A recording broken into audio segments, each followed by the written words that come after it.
A young woman doesn't reject you because you're old. She rejects you because you don't awaken the fantasy her youth demands.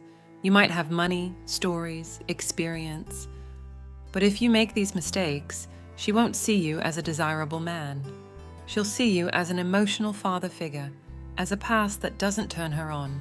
Most older men fail not because they lack resources, but because they lack codes. They still act as if respect, affection, or logic were enough to win her over. But they're not. You're not talking to a woman from your generation. You're talking to a moving desire, to a brain trained to test, to filter, to discard without guilt. Today I'm going to show you the 7 mistakes that make a young woman lose all interest in an older man. And let me warn you right now, the last one is the most brutal, because it's the most common.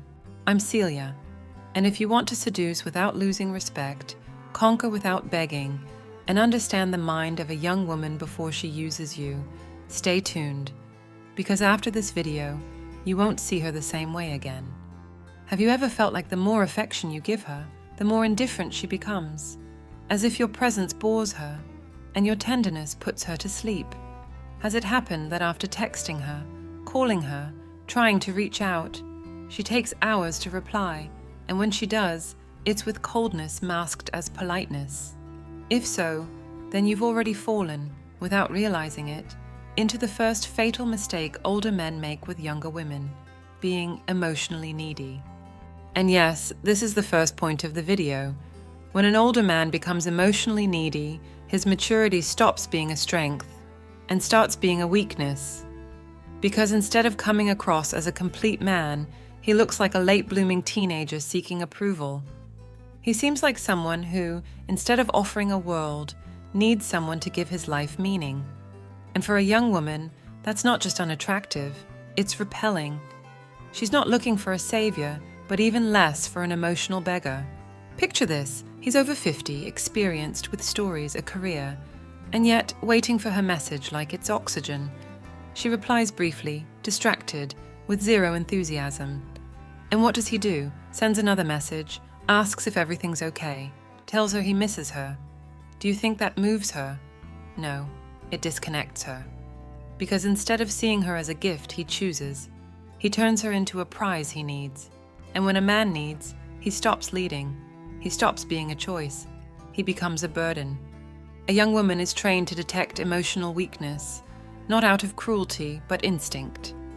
Because her biology, even when wrapped in modernity, is looking for a man who is firm, grounded, hard to throw off balance. And when you, from your unresolved wounds and poorly managed need for affection, approach her like a child asking for attention, you don't awaken tenderness, you awaken pity. And pity is the prelude to rejection. I've seen brilliant, wise, successful men lose a young woman's respect because they made themselves overly available. Because instead of offering presents, they offered anxiety. Instead of provoking, they begged. Instead of holding their own world, they waited to be included in hers. And that, my dear, isn't maturity. It's dependency disguised as love. A young woman can admire your experience. She can be drawn to your confidence. But if what she sees is a man who needs to be loved to feel valuable, she'll use you, ignore you, or leave you, not out of cruelty, out of instinct, because she wants to feel like she's with someone who has direction, not someone who needs emotional guidance. This first mistake, being emotionally needy, is not fixed with more messages, more gifts, or more devotion. It's fixed with one single decision. Stop acting like she's your lifeline, and become the man who doesn't drown even when he sails alone. Because when you're whole, you don't seek to be chosen out of need, you inspire admiration through presence. And when that shows, it's felt. And when it's felt, desire changes course.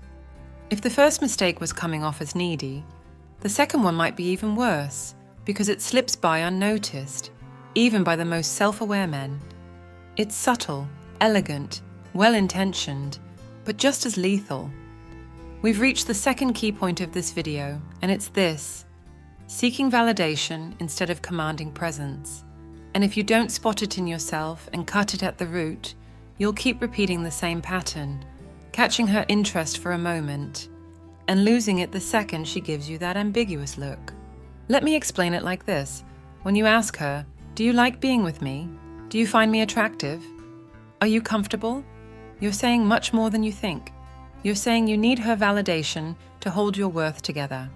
You're saying without words that you don't know if you're enough, and that doubt, even if wrapped in tenderness or chivalry, is something a young woman can smell, the way a predator smells fear. The female psyche, especially that of a young woman, is trained to scan. She scans your confidence, your gaze, your tone of voice. But above all, she scans for this. Does this man validate himself? Or does he need me to approve of him? Because if he needs my approval, then he's fragile. And if he's fragile, he's no longer desirable.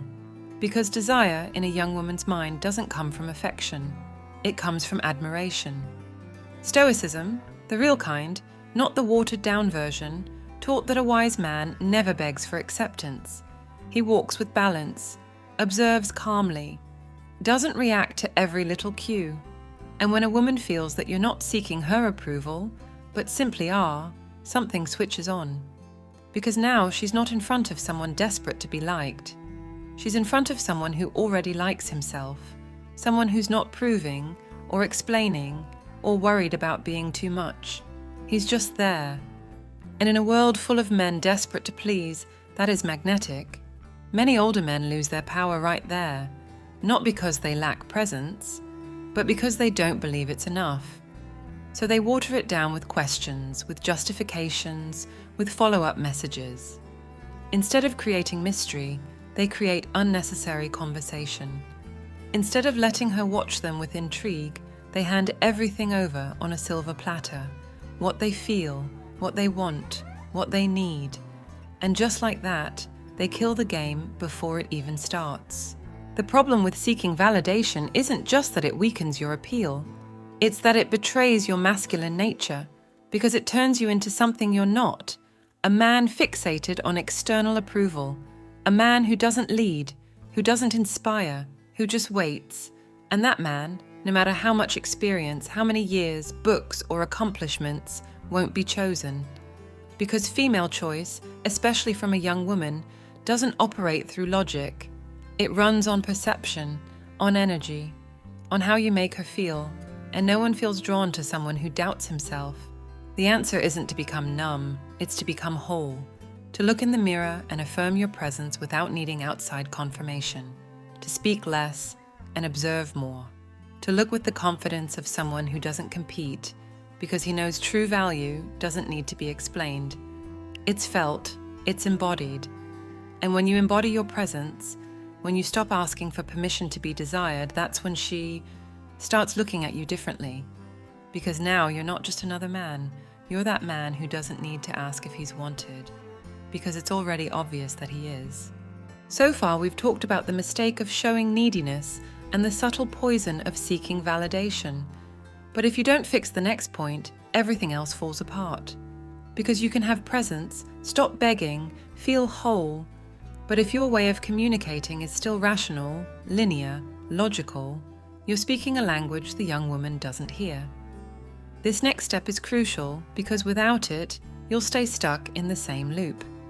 The third point of this video is this: speaking from logic instead of desire. You think explaining why you're a good man will convince her. You think telling her your story, your stability, your sincere intentions will touch her heart.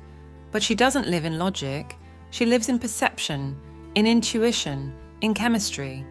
And if you don't speak to that, it's like you're not speaking at all. Because words don't seduce. What seduces is what those words spark. And if they don't spark tension, desire, intrigue, the only thing they'll spark is pity or boredom. This is where many older men fail.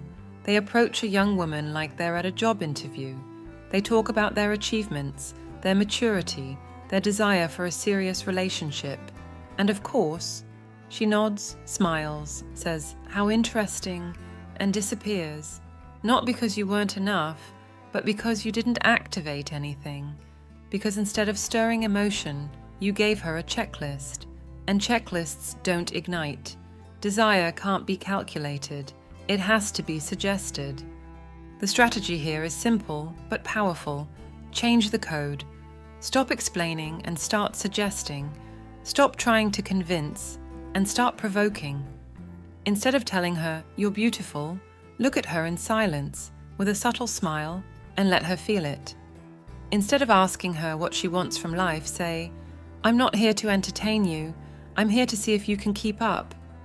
That line, that structure, it's not logical. It carries tension. It carries challenge. It carries polarity. And that hits a young woman like lightning. Here's a clear example. Imagine you're in conversation. You could ask about her studies, her job, her goals. Fine, that's polite. But if in the middle of that you pause, look at her and say, "You're looking at me like you've already imagined something," the whole vibe shifts, because now you're not speaking from the head, you're speaking from the subconscious. And the female subconscious responds to play, to symbolism, to mystery, not to a speech. This way of speaking isn't manipulation. It's masculine emotional intelligence. It's understanding that desire doesn't respond to arguments. It responds to invisible triggers. And when you learn to master that code, you'll no longer need to convince a young woman that you're worth it. She'll feel it. And when she feels it, there is no competition. Before we move on to the next point, I want to invite you to subscribe to the channel and like this video if things are starting to become clearer. Let me know in the comments what country you're watching from.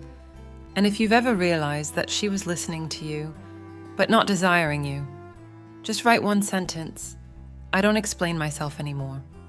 Because there are still deep lessons ahead, and the last one might just make her stop seeing you as just another man and start seeing you as one who doesn't dare to lose.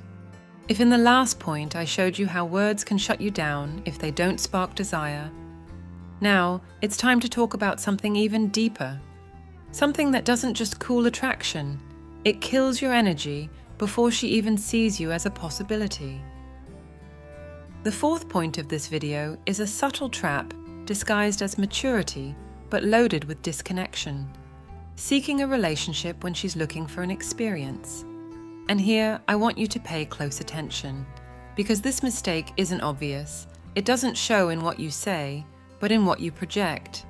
The older man who approaches with the intention of settling down, of building something serious, of doing things right, believes that makes him valuable. But in the eyes of a young woman, it makes him predictable, tired, rigid, because she's not looking for a tidy life.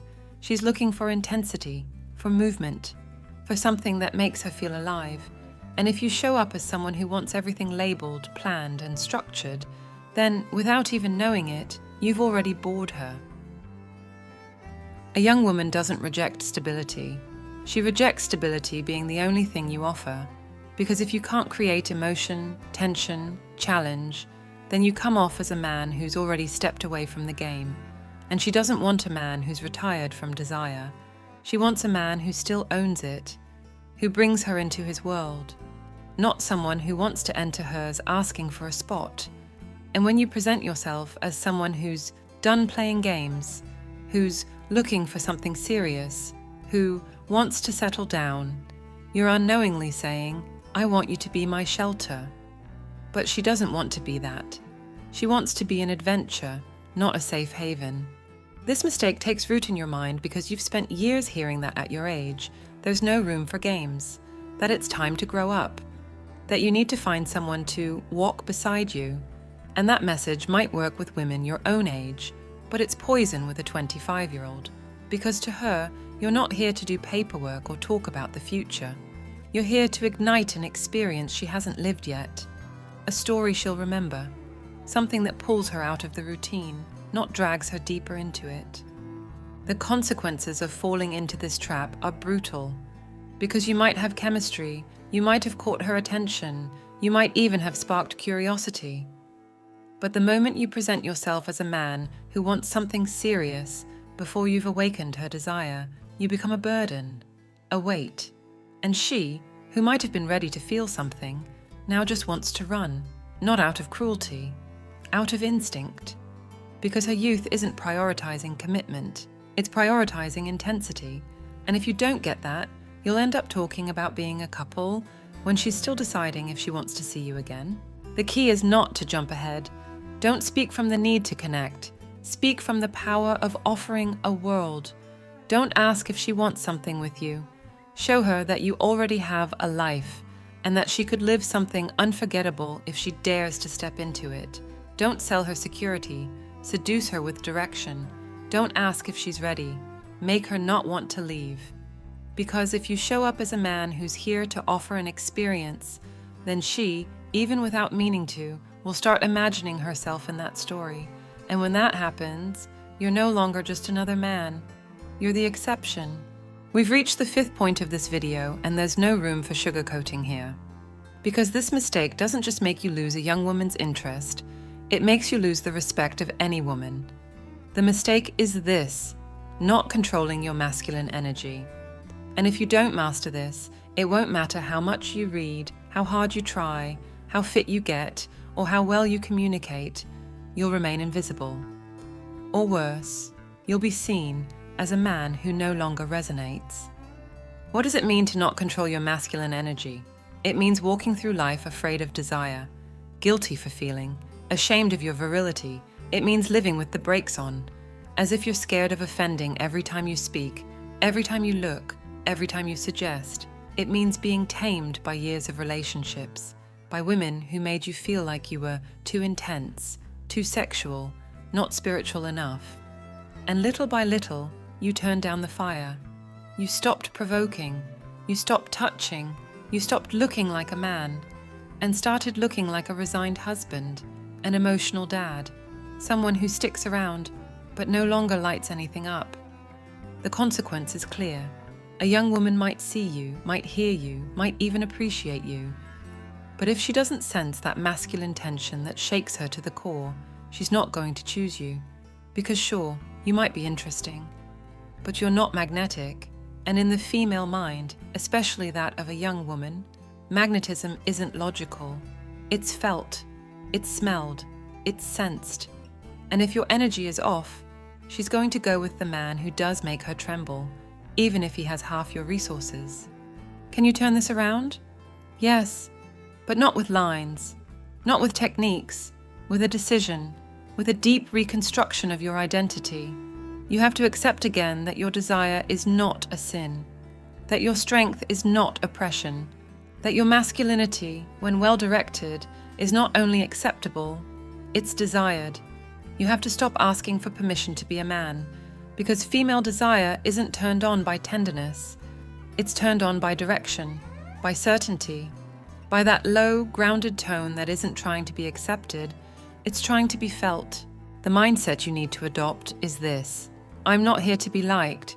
I'm here to make an impact, to leave a mark, to be remembered, not as the nice guy, as the man she can't forget, because he had an energy that didn't ask, it demanded. It was felt in the way he looked, the way he walked, the way he spoke. That man doesn't say much, but when he does, the silence afterwards says everything. And that silence, my friend, is worth more than 1,000 perfectly chosen words. Reclaim yourself, not from anger, from power, not out of revenge, out of clarity, because you weren't born to be functional, you were born to be fire, and if you go dim, no one's coming to relight you. Only you can do that. But first, you have to stop fearing your own strength, because when you respect yourself, she starts to desire you. And when that happens, the game changes. You're no longer the one begging for love. You're the one who makes her, for the first time, wonder if she's enough for you.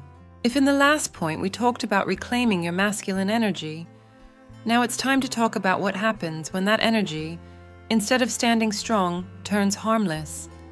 When instead of commanding respect, you create comfort. And not the healthy kind, no, the kind that makes you predictable. You no longer intimidate, no longer intrigue. You're just there, present, available, and increasingly invisible.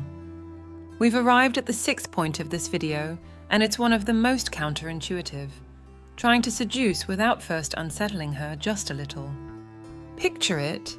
You're with a young woman. She looks at you, smiles, she's polite, and you, thinking you're on the right track, start being even more respectful, more attentive, sweeter. But something shifts in her eyes.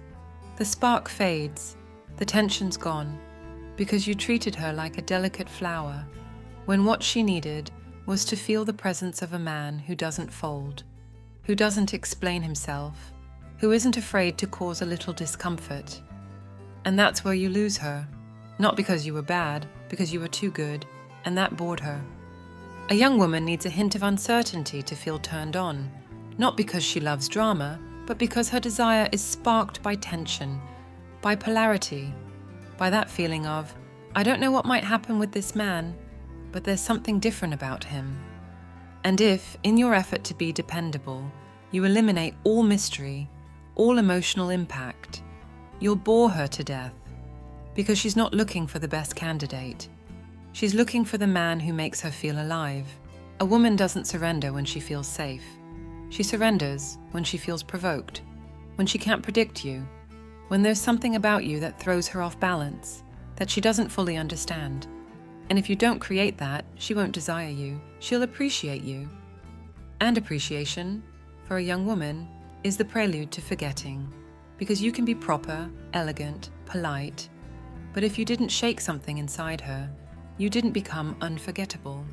And if you leave no mark, you're just passing through.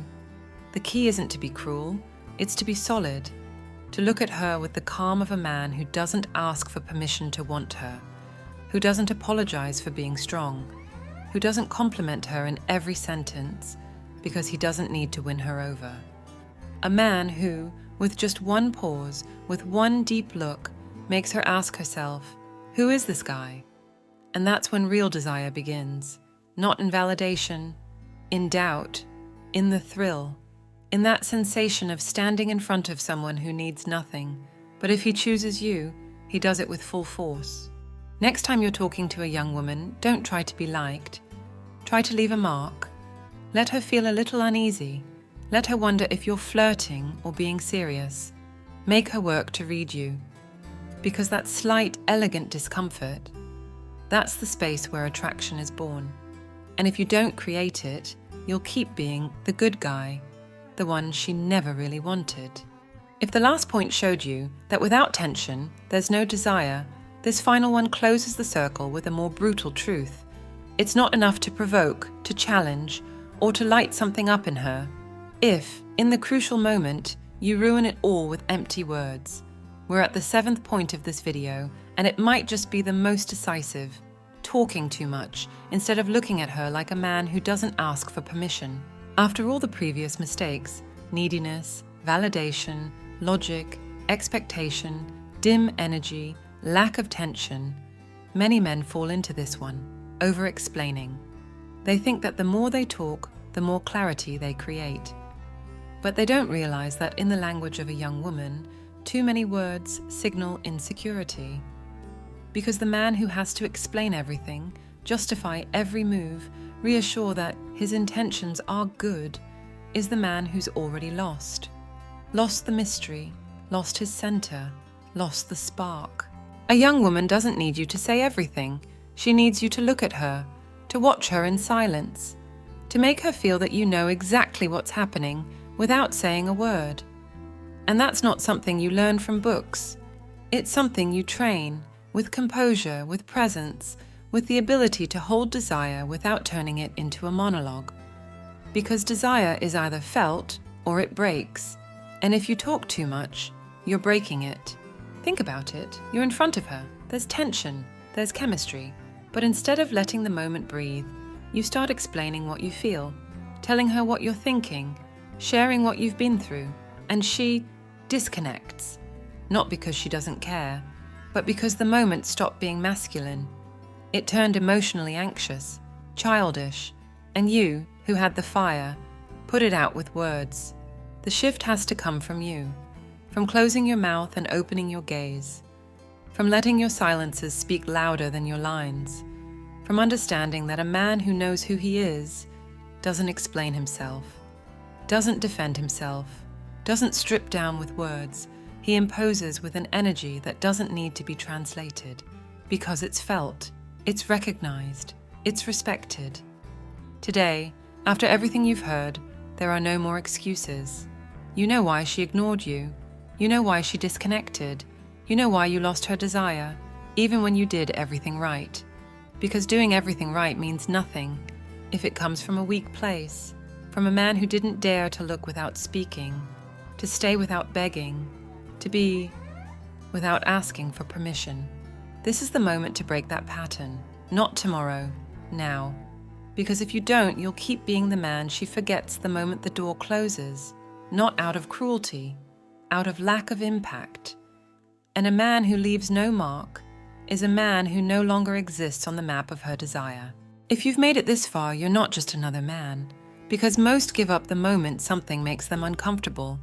Most would rather keep believing it's about luck, age, or fate, when in reality, it's about codes. Today, you saw them.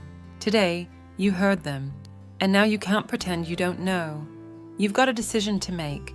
Keep walking through life as the man who doesn't understand why desire fades, or start moving like the man who never has to ask for attention, because wherever he goes, he leaves a mark. Drop a comment below with just one sentence. I don't ask for permission. And tell me which country you're watching from, because it doesn't matter if you're in Argentina, Mexico, Spain, or the United States. When a man wakes up, his energy crosses borders. I'm Celia, psychologist, therapist, and a woman who spent years listening to the confessions no husband ever saw coming. This channel doesn't exist to comfort you. It exists to give back the respect you lost trying to be liked. Here we talk about what's uncomfortable, because what's uncomfortable transforms. This is your house of wisdom, a space for men who don't want to be obedient anymore. They want to be respected. Subscribe now if this conversation hits something deep inside you. If you know there's no more time to keep being the lukewarm man she forgets. Share this video with that friend who's still chasing after women who use him and toss him aside. Maybe this is exactly what he needs to hear to start rebuilding himself. And don't leave just yet. Watch the videos that are about to appear on screen. Pick the one that makes you the most uncomfortable. Because right there, in that discomfort, is your next step. This conversation doesn't end here. It's just beginning.